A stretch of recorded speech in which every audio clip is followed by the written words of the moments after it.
굳은 살 있는 부분은 둔감해져요. 예민하게 못 느낍니다. 그래서 약간 감각을 포기하고 상처로부터 방어력을 키우는 거죠. 이게 우리 감정의 굳은 살과 똑같다는 거죠. 제가 이게 뭐랄까, 저 진짜 너무 소심하고 멘탈이 약한 사람이라서 제가 좀 상처를 너무 잘 받는데, 살면서 너무 상처를 크게 몇 번 받다 보니까 좀 둔감해지더라고요. 사람 감정 자체가 좀 들쑥날쑥이 없는, 그렇게 내 감정의 예민성을 이제 포기하면서 대신에 상처는 좀 덜 받게 되는, 그게 이제 감정의 굳은 살이라고 얘기하잖아요. 그게 원리가 똑같다는 거죠, 피부가.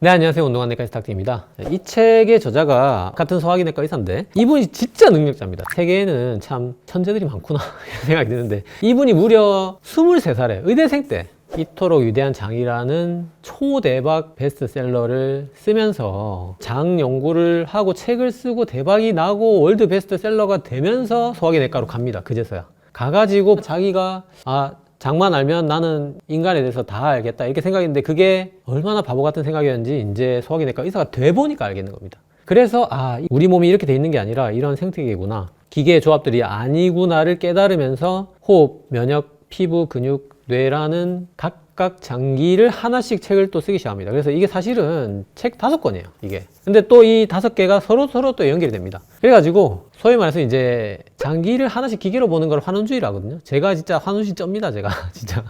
저는 이런 통합적인 사고를 못 합니다. 그래서 이게 정말 통합적인 책임에도 불구하고 저는 이거 딱 그냥 5챕터에 재밌는 거 하나씩 딱 5가지만 오늘 설명드리도록 할게요.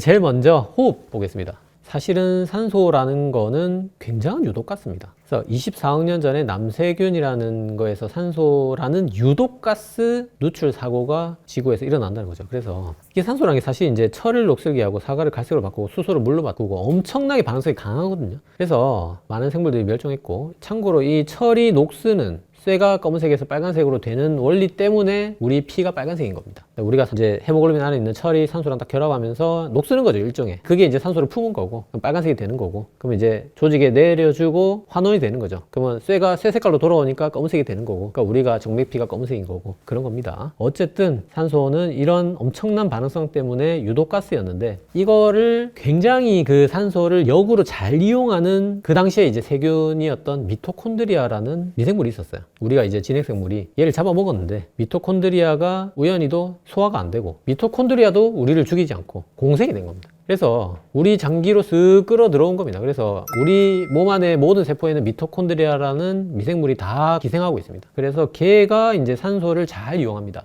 그게 이제 요런, 실제로 그 현미경은 톱니바퀴처럼 생겼어요. 산소랑 포도당을 받으면 그걸 가지고 이제 에너지를 만드는 ATP 합성 요소 물레바퀴처럼 생긴 얘를 미토콘드리아에 돌리면서 우리가 그 산소랑 유독가스를 이용하면서 지금까지 온 건데, 근데 이렇게 에너지를 99개 내면은 100개당 1개 정도는 활성산소라는 게 나와요. 이게 100개당 1개 정도 어쩔 수 없이 나오게 될 수밖에 없는데, 얘는 더 강합니다. 산소도 유독가스인데 활성산소는 더 반응성이 큽니다. 그래서 얘가 유전자도 파괴하고, 막 우리 심지어 표백제도 활성산소를 이용해서 표백하는 거거든, 원래. 그 표백제라는 원리 자체가. 근데 이걸 또 이용을 합니다, 세포들이. 이걸 또 외부에 바이러스 들어온 거 죽이고, 이거 활성산소를 이용해서 죽이고 하기 때문에 활성산소 어느 정도 우리 몸에 필요합니다, 원래. 그래서 운동하는 것도 그 원리입니다. 운동을 해서 활성산소가 나오는 겁니다. 항산화가 되는 게 아니고, 운동이라는 거는 활성산소 독성을 만드는 작용입니다. 그래서 운동을 함으로써 우리 몸에 뭐 쓰레기도 좀 처리하고, 뭐 미토파지, 오토파지 이런 게 일어나는 게 이제 운동이 건강하게 만드는 원리인데, 문제는 여기 아까 미토콘드리아가 산소랑 포도당을 가지고 에너지 만든다고 했잖아요. 근데 에너지가 너무 많이 또 들어오는 겁니다, 현대에 들어와서. 포도당이 엄청 들어오니까 당연히 이거 활성산소도 100개당 1개는 무조건 나올 수밖에 없잖아요. 그게 활성산소 너무 많아지는 겁니다, 현대 들어와서. 그거를 또 다행히 이런 식물 안에는 활성산소를 없애는 항산화 물질이 또 다 들어있는 겁니다. 그래서 이제 채소 먹으라는 겁니다. 그래서 이게 우연입니다. 우연인데 하루에 채소 5인분을 먹을 때 딱 제일 건강하다 이게 나왔어요. 그 이상은 효과는 없고 5인분까지 먹으면 제일 건강하다. 그 연구 결과는 모르고 연구한 건데, 보니까 채소 5인분에 들은 항산화 물질이 딱 2200칼로리 성인의 활성산소 없애는 양이라는 거죠. 딱 그만큼이었다는 거죠. 그러니까 결국은 뭐냐, 우리가 채소를 왜 먹어야 되냐, 활성산소를 없애기 위함이다. 그게 이제 이런 원리가 이 책 읽으면 다 이해가 되는 겁니다. 채소를 먹어야겠다 이렇게 뭔가 공포를 준다거나 이득의 연구 결과를 제시한다 그런 게 아니라, 이 원리를, 통합적인 원리를 설명하는 거죠. 이 지구 역사부터 해서. 그래서 호흡은 폐로 숨 쉬는 거 아니냐? 그게 아니라 산소라는 이 양날의 검을 이용해서 우리 몸의 세포들을 조율하는 산소 관리 시스템이다. 이런 내용을 책에서 얘기를 하고 있고요. 그러면 호흡하면은 바로 면역 이어지잖아요. 바로 이 두 번째 면역 보겠습니다. 이것도 지난 시간에 김은빈 교수님께서 인간에게 해로운 미생물보다 이로운 미생물이 더 많은 정도가 아니라 압도적으로 더 많다. 훨씬 더 많다. 그 얘기를 하셨잖아요. 그 얘기가 바로 면역 첫 장에 나옵니다. 우리 지구상의 미생물의 수가 10경개라고 합니다. 근데 그 중에서 병균이 단 1400종이라고 합니다. 그러니까 이게 뭐 지구 인구로 치면은 80억 인구 중에 범죄자가 단 6명밖에 없는 세상과 같다는 거죠. 지구상의 범죄자 6명인 세상인데 그러면은 거의 대부분이 이롭고 중립이 조금 해로운 거는 정말 극단적으로 미미하다는 겁니다. 근데 문제는 우리가 이것만 알고 있다는 거죠. 이 해로운 애들만 너무 주시를 하고 있는 게 좀 안타까운 점이고, 사실 대부분이 이제 박테리아를 죽이는 바이러스가 제일 많아요. 그러니까 당연히 얘들이 없으면은 세균이 너무 많아질 거잖아요. 그러니까 당연히 이로운 게 맞죠, 인간들에게도. 그래서 너무나 많은 바이러스에 우리 인간이 감염이 되어 왔고, 이 중에서 가장 결정적인 바이러스 감염 사건이 바로 6,500만 년 전에 레트로바이러스 감염 사건입니다. 이게 뭐냐면, 레트로바이러스 뭐냐? 레트로바이러스의 제일 대표적인 게 에이즈 바이러스, HIV입니다. HIV가 사람을 이제 괴롭히는, 죽이는 이 과정이 어떤 원리냐? 이제 면역을 떨어뜨리잖아요. 우리가 인간 면역 결핍 바이러스잖아요. 이름 자체가. 면역이 없어져가지고 죽는 건데, 이 레트로바이러스 6,500만 년 전에 사람에게 사실 이때 G죠. G 시절에 감염되었던 이 레트로바이러스가 에이즈 사촌이었기 때문에 면역을 떨어뜨린 겁니다. 근데 그때 무슨 일이 일어났냐? 우리가 포유류가 G가 처음부터 뭐 새끼를 낳았을 것 같지만 G도 처음에는 알을 낳았어요. 포유류가 알을 거의 뭐 1억 년 이상 낳다가 태반류가 이제 될라 해도, 임신을 할라 해도 임신이 안 되는 이유가 뭐냐면, 이게 아버지의 유전자가 있잖아요. 그러니까 엄마 입장에서는 이물질인 겁니다, 이 태아가. 그러니까 이게 면역 반응으로 자꾸 태아를 죽이는 거야. 그러니까 이게 임신이 안 되고 알로 이렇게 싸가지고 내보낼 수밖에 없는 건데, 이 레트로바이러스 감염이 되니까 면역 억제가 일어난 거야. 그래서 임신을 허용해 준 겁니다. 봐줄게 이러면서 이제 슬그머니 태아 있어도 모른 척 해줄게, 이렇게 우리 유전자가 바뀐 겁니다. 그 감염이 되면서 우리 세포들이 그 면역 억제되는 바이러스의 유전자가 들어온 겁니다, 우리 몸으로. 그래가지고 임신이 성공이 된 겁니다. 그러니까 이 바이러스가 아니었으면 지금 우리는 알 낳고 있는 겁니다. 김수로왕님이나 뭐 저기 박혁거세 뭐 이런 분들처럼 다 어머니들 알 낳아야 되는 거고, 이제 알에서 태어나야 되는데, 이때 6,500만 년 전에 레트로바이러스 감염이 되면서 우리가 이제 알을 안 낳을 수 있었다는 거. 이것처럼 이런 바이러스가 우리 유전자에 들어온 일이 많았고, 심지어 어느 정도냐, 인간 DNA 무려 50%가 그러니까 절반이, 그러니까 우리가 뭐 자체 진화해가지고 뭐 지금까지 뭐 사람 이렇게 내려온 것 같지만, 사실은 이제 바이러스 유전자 이게 흡수해가지고 셀처럼 바이러스 유전자를 50%를 가지고 있다는 겁니다. 그리고 심지어 지금 이 순간에도 숨을 한 번 쉴 때마다 바이러스를 300개씩 들이마신다고 합니다. 300개, 600개 이렇게 되는 겁니다. 그러니까 바이러스 무지막지하게 들어오고 있는 겁니다, 지금도. 근데 이 대부분의 바이러스는 우리에게 감염을 일으키지 않고, 우리 세포에 관심이 없고 우리 안에 있는 박테리아에 관심이 있다고 합니다. 그래서 우리 안에 박테리아 조지로 들어가는 바이러스들을 300개씩 마시고 있다는 거죠. 그래서 당연히 얘들은 유익균이죠. 우리 박테리아 안 퍼지게. 사실은 저는 그렇게 생각합니다. 99%의 책이, 이 지구상에 나와 있는 99.99%의 의사들이 면역을 우리 몸의 국방부로 비유를 하잖아요. 근데 이 책에서는 외교부로 비유를 합니다. 적이 아니라는 거죠. 박테리아 바이러스를 수용하고 조율해주는 고도의 외교부다. 면역에 대해서 보는 눈이 달라질 것 같아요, 이 책을 읽으시면. 자, 면역하면은 피부가 또 바로 이어지죠. 이게 진짜 딱딱 맞게 그 장들을 연결시켜 놨더라고요. 피부 보겠습니다. 자, 이분이, 이 저자가, 줄리아 앤더스가 할머니가 돌아가셨다고 해요. 근데 너무 슬프니까, 슬픈가? 이런 생각이 들었다고 합니다. 감정이 마비된 약간 그런 상실감으로 무감각으로 이제 살다가 피부과 책을 읽는데, 이제 피부 상처가 나서 세포들이 회복하는 그 과정을 보고 갑자기 뭐 할머니 돌아가신 것까지 몰아쳐서 이게 슬픔이 오면서 눈물을 펑펑 쏟았다고 합니다. 그래서 제가 이제 이 피부 편을 읽으면서 저도 굉장히 감정적이 되는 부분들이 많더라고요. 이 피부가 이제 세 층이 있잖아요. 우리가 피하층이 있고 진피가 있고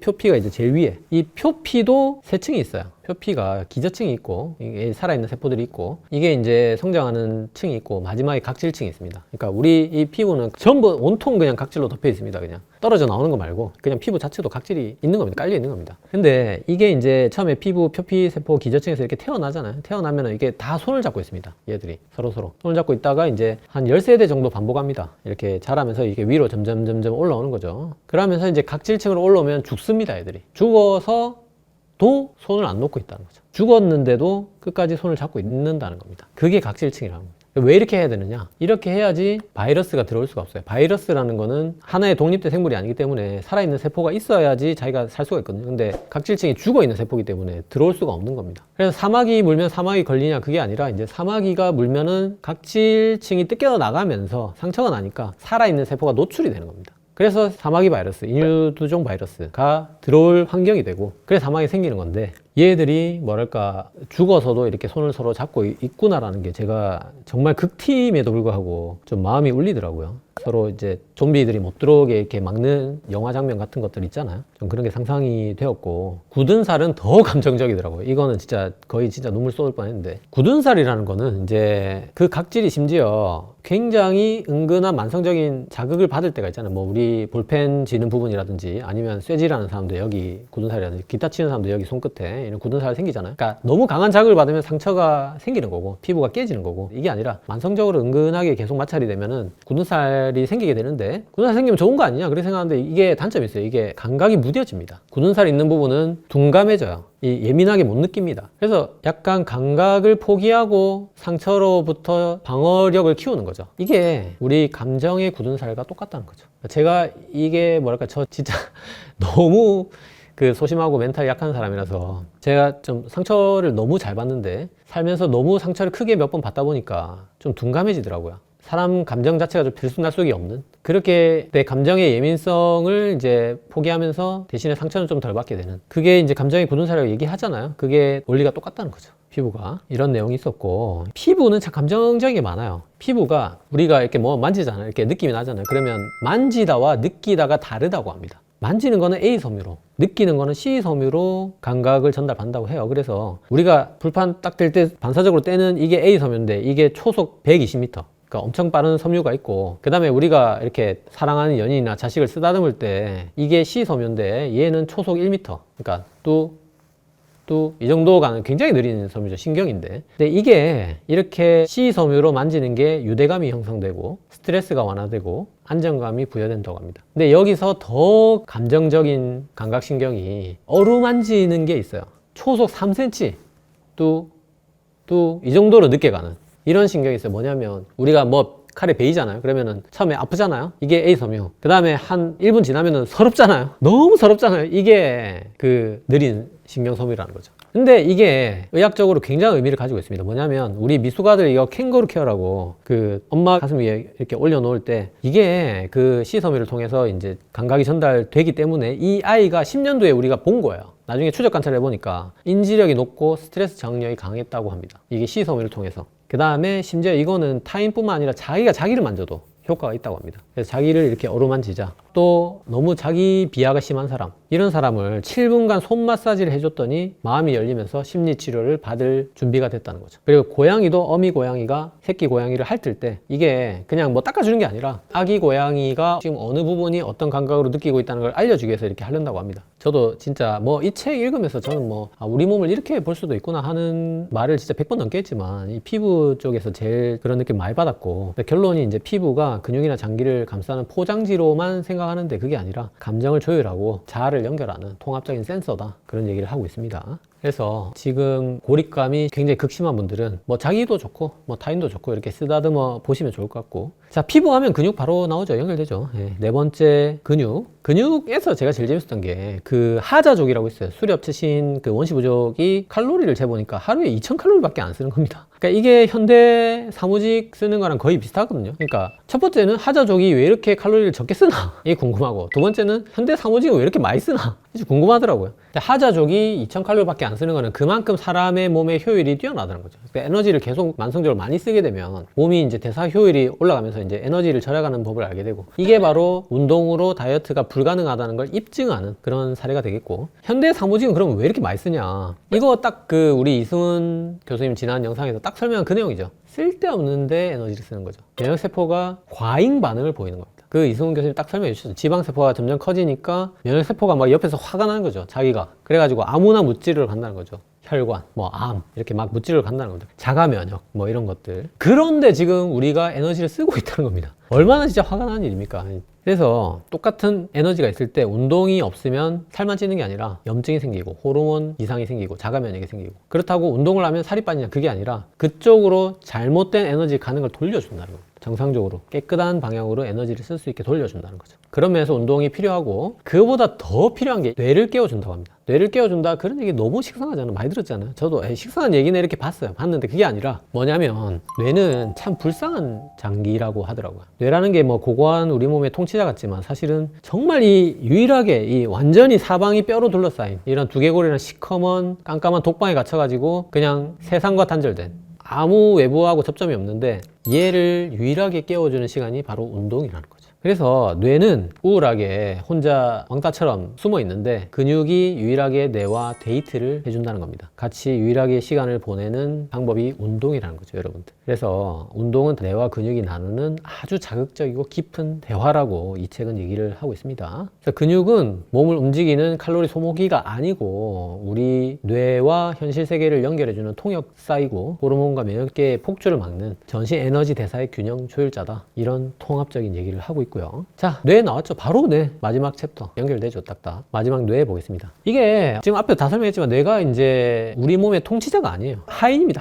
하인인데 뇌도 3명이 있어요. 혼자가 아니에요. 약간 뭐 육군 참모총장, 뭐 해군 참모총장, 공군 뭐 이런 식으로 약간 3명이 다 이제 별개로 이렇게 독립적으로 민주주의 내각을 구성을 하고 있는데, 그게 뭐냐? 파충류 뇌, 포유류 뇌, 중간 뇌, 그다음에 젊은 뇌는 이제 사람 뇌라고도 하고 영장류의 뇌라고도 하고, 이게 3명이 다 따로예요. 다 따로인데 파충류 뇌가 제일 늙은 뇌인데, 이 늙은 뇌가 제일 우리가 언뜻 생각하기에는 좀 하찮은 일, 누구나 다 할 수 있는 일, 호흡, 뭐 심장 박동 이런 걸 관장합니다. 얘는 실수가 없어요. 우리가 보기 하찮은 일인데 일은 핫발이라도 실수가 없는, 군대로 치면 주임원사입니다. 주임원사. 근데 젊은 뇌는 뭐냐? 젊은 뇌는 지는 계급은 높다고 주장은 하는데 고고한 뭐 엄청난 사고를 막 요하는 것 같고 막 수학 문제 풀고 막 되게 뭐 잘난 척 하는데 사실은 어리숙해요. 얘는 소위죠, 소위.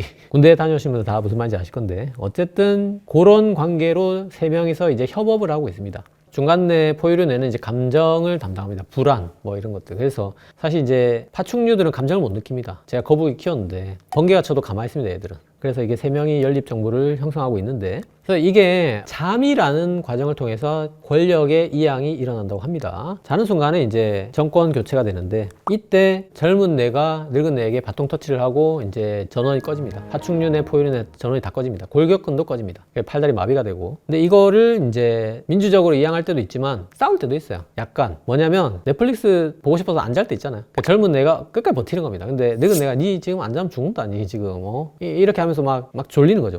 막 이렇게 졸리는데 끝까지 안 보려고 젊은 애는 막 버티고, 그러다가 지쳐 자면은 이제 늙은 애가 이기는 거죠. 그게 이제 수면이라는 과정입니다. 아까 말했듯이 이제 전전두엽 마비되고 골격근 마비되고, 그냥 골격근이 마비되니까 우리가 가위도 눌리는 거고, 근데 이 중간뇌도 이제 마비되다가 중간뇌가 깨는 순간이 있습니다. 잘 때. 그게 바로 렘 수면입니다. 그러니까 꿈꾸는 거죠. 꿈꾸는 건데, 인간만이 이 렘 수면이 엄청 길다고 합니다. 그러니까 뭐 비슷한 뭐 원숭이나 이런 애들도 뭐 수면에 뭐 7% 이렇게밖에 안 되는데, 인간은 렘 수면이 뭐 22% 엄청나게 길다고 합니다. 그러니까 꿈을 엄청 많이 꾸는 거죠. 근데 여기서 중요한 건 뭐냐면 전전두엽이 마비가 되잖아요. 이성이 마비가 되는 겁니다. 그래서 꿈이 해괴망측한 겁니다, 여러분. 꿈이 말이 되는 꿈 꿔본 적 있습니까, 여러분? 꿈이 다 말이 안 되잖아요. 막 뭐 지나가던 바퀴벌레하고 뭐 대화하고 막 이런 식이잖아요. 그게 이제 이 전전두엽 젊은 뇌가 마비가 되기 때문에 이 중간뇌가 막 날뛰는 거죠. 막 이상한 대도 않은 꿈을 꾸는 게 이런 과정 때문인 건데, 이걸로 인해서 뭐 이제 인간의 문명이 폭발했다. 되게 재밌는 상상을 많이 하니까 자다가 뭐 벤젠고리 같은 것도 발견하게 되고 뭐 그렇게 되는 겁니다. 그래서 인간만이 이렇게 렘 수면을 길게 꾸게 되고 1.5시간을 꿉니다. 그래서 이성의 방해가 없이 온갖 희한한 기발한 이제 무이성 지대가 되는 거고요. 이게 젊은 뇌가 어리숙하고 늙은 뇌가 뛰어나다는 게 인공지능 시대에도 심지어 이게 증명이 되고 있습니다. 그게 바로 모라백의 역사를 한 건데, 이게 뭐냐면 우리가 바둑, 알파고 이런 인공지능은 되게 기계한테는 쉬운 일이에요. 지금 뭐 실제로도 뭐 한국에서 뭐 코드 몇 줄만 가지고도 만든 바둑 프로그램을 이세돌도 못 이기잖아요, 지금. 그런 정도입니다. 근데 반대로 사람한테 너무 쉬운데 기계한테 어려운 게 있어요. 뭐 수건 개는 거라든지 신발끈 매는 거라든지 이런 거 사람한테 너무 쉬운데 기계가 너무 어려워요. 인공지능 뭐 아틀라스, 옵티머스 이런 애들 뭐 신발끈 매겠습니까? 사람 뭐 못한 사람 없잖아요. 그러니까 이게 바로 늙은 뇌가 하는 게 훨씬 어려운 일이라는 겁니다. 그러니까 늙은 뇌가 대단하고 젊은 뇌는 우리가 뭐 바둑 두고 뭐 무슨 의대 공부를 하고 뭐 이런 게 어려워 보여도 이거는 아무것도 아니라는 겁니다. 이거 이렇게 우리가 봤을 때 신기한 거지 사실은 아무것도 아닌 능력이라는 겁니다. 이거는 젊은 뇌 능력은. 근데 신발끈 매는 거 다 하니까 이거 뭐 저게 능력이가 이렇게 생각하지만 이게 어려운 거라는 거예요. 사실은 뭐 숨 쉬는 거 이런 게 어려운 거라는 겁니다. 그게 모라박이의 역설이라는 거고. 하지만 이 늙은 뇌도 실수를 합니다. 그 두 가지가 나오는데 첫 번째 이제 불면증. 불면증 뭐냐면 이제 낮에 스트레스 받은 거를 이 늙은 뇌는 구분을 못 하는 거죠. 이게 맹수의 위협으로 느끼는 거죠. 그래서 밤에 자면 안 돼. 늙은 뇌가 착각하는 겁니다. 아, 지금 맹수가 왔어. 사실은 이제 낮에 그 뭐 김대리가 뭐 일을 못 해가지고 뭐 이런 것 때문에 스트레스 받는 그거를 맹수라고 생각하는 거죠. 늙은 뇌는. 그게 착각이고 또 하나가 이제 발표할 때 떨리는 거. 이게 사실 이제 여러 선배님들하고 뭐 직장 상사들 쭉 앞에서 발표하려면 얼마 떨립니까? 근데 그게 뭐 사실은 떨릴 일이 아니거든요. 근데 이거를 뭐 다른 부족한테 잡혀간 상황으로 착각하는 겁니다. 그래서 떨리는 겁니다. 이거 늙은 뇌의 실수긴 합니다. 하지만 이런 몇 가지의 예외적인 사례를 제외하면 대부분은 젊은 뇌가 실수를 합니다. 인간은 젊은 뇌는 미숙하기 그지없습니다. 그게 뭐 전쟁도 있고 뭐 중세시대 뭐 한여사냥 뭐 우리가 이성이 뭐 잘못된 판단하는 거 너무나 많잖아요. 뭐 그런 모든 거는 다 젊은 뇌의 잘못입니다. 그래서 이 젊은 뇌와 늙은 뇌를 잘 연결시키기 위해서 이 책에서 이제 팁을 많이 제공을 하고 있어요. 그래서 그런 얘기를 해요. 뭐 열받을 때 열을 받은 걸 깔아앉히려고 하지 마라. 그건 아무 도움이 안 된다. 늙은 뇌를 이길 수가 없다 니가. 뭐냐면 그 감정에다가 이름표를 붙여봐라. 분노, 피로, 슬픔, 좌절 이런 젊은 뇌가 할 일은 뭐냐면 이걸 누르는 게 아니다. 늙은 뇌 감정에 이름을 붙여라. 그리고 그 이유를 찬찬히 생각해봐라. 그러면 그 분노를 역이용할 수 있다. 뭐 이런 얘기를 합니다. 그래서 젊은 뇌 활용하는 방법 그런 것도 이 책에 잘 나오니까 여러분들 한번 활용해 보시고 뇌가 이제 고고한 사령관인 것 같지만 사실은 이제 골방에 갇힌 3명의 연립 정부다. 하인이다. 3명이서 돌아가면서 겸손하게 우리의 몸의 움직임에 피드백을 귀 기울이고 있다. 이런 내용으로 책은 마무리를 하고 있습니다. 그래서 그 구불구불한 뇌주름을 다정하게 쓰다듬어 주세요. 이런 얘기를 합니다. 젊은 뇌가 참 얼마나 고생이 많습니까? 어리숙한데 참 뭐 알지도 못하는 놈이 나를 위해서 이렇게 고생하고 있잖아요. 늙은 뇌는 늙은 뇌대로 또 밤에 또 나를 안정하게 유지시켜주고 있잖아요. 이런 고생한 뇌에게 한번 오늘은 이 책을 읽으면서 쓰다듬어 주시기를 바라겠고요. 그래서 제가 재밌게 읽은 부분만 딱딱 하나씩만 발췌해서 오늘 설명을 드렸는데 사실 이 책에는 굉장히 재밌는 내용들이 많습니다. 뭐 이거 도파민 그 중독에 관한 얘기도 굉장히 길게 나오고 뇌 챕터에 그 다음에 뭐 근육에서 이제 우리가 근육이 탁 당겼다가 탁 튀어오를 때 이거 탄성 한계 뭐 이런 내가 웅크린 건 도약을 하기 위함이다 뭐 이런 내용도 많이 나오거든요. 이런 거에 대해서 이제 내 근육을 어떻게 움직인다든지 중독을 어떻게 좀 관리한다든지 이런 내용에서도 굉장히 잘 나오니까 꼭 책 전문을 한번 다 읽어보기를 추천드리고 그래서 사실은 이제 위대한 몸이잖아요. 그러니까 위대하다는 거는 완벽하다는 뜻이 아니라는 거죠. 서로 완벽할 수가 없고 인간의 DNA조차 사실 50%가 뭐 절반이 뭐 바이러스에서 왔을 만큼 내가 대단한 게 1도 없고 다 외부의 어떤 도움으로 만들어진 거고 뇌, 피부 하나하나가 뭐 서로 혼자서 되는 게 없고 전부 다 연결과 소통해서 이토록 위대한 몸이 만들어진다는 이 내용을 꼭 진짜 책을 맛있게 썼습니다. 글을 이런 뭐 티적인 정보뿐만 아니라 이런 감정적인 인문학적인 이런 연결들도 되게 잘 썼으니까 꼭 읽어보시기를 바라고 마지막으로 이 책을 추천하는 분들 40, 50대 주부분들 좀 내 건강관리에 관심이 많은 아니면 좀 인문학적인 내 몸의 통합적인 연결을 좀 느끼고 싶은 분들 그 다음에 20, 30대 좀 이런 과학에 흥미 많은 분들 그리고 환자분들 당연히 읽으면 좋지만 환자를 간호하시는 가족분들이 사실 빠지는 함정이 뭐냐면 환자만 돌봐요. 근데 사실은 그러다가 자기 몸 망가지는 분들 제가 여러 봤거든요. 근데 그런 거에 대한 내 몸을 사랑하는 법도 좀 배울 수가 있습니다. 그래서 그런 분들 또는 병원에서 정말 환자를 보는 분들 뭐 말할 것도 없고요. 간병하시는 분들도 마찬가지고 이런 분들이 자기를 좀 돌보기 위해서 사랑하기 위해서 읽으시면 좋겠다고 적극 추천드리니까 꼭 한번 읽어보시기 바랍니다. 제가 사실 책을 정말 많이 읽습니다. 정말 이 유튜브 때문에 정말 어쩔 수 없이 뭐 거의 한 최근 1, 2년 동안 한 50권 읽은 것 같아요. 진짜. 근데 이 책이 진짜 뭐랄까 좀 이 표현 좀 말해도 될지 모르겠는데 좀 수준이 많이 높습니다. 어렵다는 뜻이 아니라 정말 쉬운데 되게 좀 품격 있다 해야 되나? 자, 이분이 제가 의사가 쓴 책을 뭐 수십 권을 읽었지만 좀 같은 의사라도 우리 몸을 대하는 자세가 달라요. 그래서 굉장히 좀 새로운 차원으로 좀 접근하는 책이라서 진짜 재밌게 읽었고 다음에도 또 이런 좋은 책이 있으면 소개할 다음 시간 또 기대하도록 하고 오늘 영상 모두 마치도록 하겠습니다. 감사합니다.